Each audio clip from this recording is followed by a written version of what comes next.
the two rival camps will face off again today for sure. Pro-Ouattara supporters and security forces on the one hand versus the army.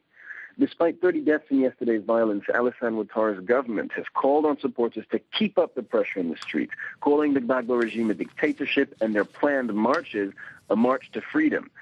But meanwhile, incumbent President Laurent Gbagbo controls the army, which clearly has orders to quell any form of protest. So yes, the two sides are very much on a collision course today again. And yet there can be no military solution to this conflict. Yesterday showed that Ouattara's forces cannot overpower the army. And they also showed that Gbagbo can hardly attack Ouattara headquarters, which are under heavy UN protection. So ultimately, when the dust settles and the dead are counted again, we'll need to see what's the political fallout from the violence in the street and whether it helps one camp over another.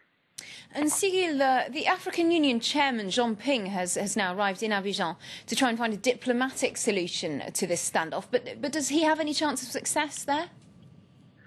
Well, he's not the first envoy to be sent by the international community. There was the South African president, Thabo Mbeki, a few days ago in Ivory Coast before him.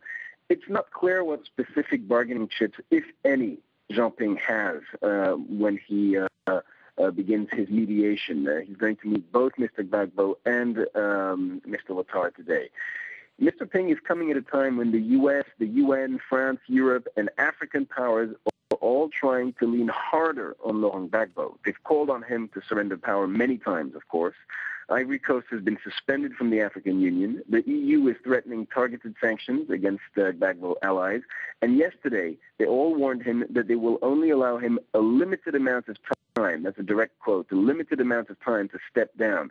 But so far, he doesn't seem to have heeded any of these warnings. Laurent Gbagbo knows that time is playing in his favor, and he's just cranking up the pressure here. His army has roadblocks on all the major roads. Today, 7 opposition newspapers are banned. And all in all, there's no sign that Laurent Gbagbo is even considering handing over power.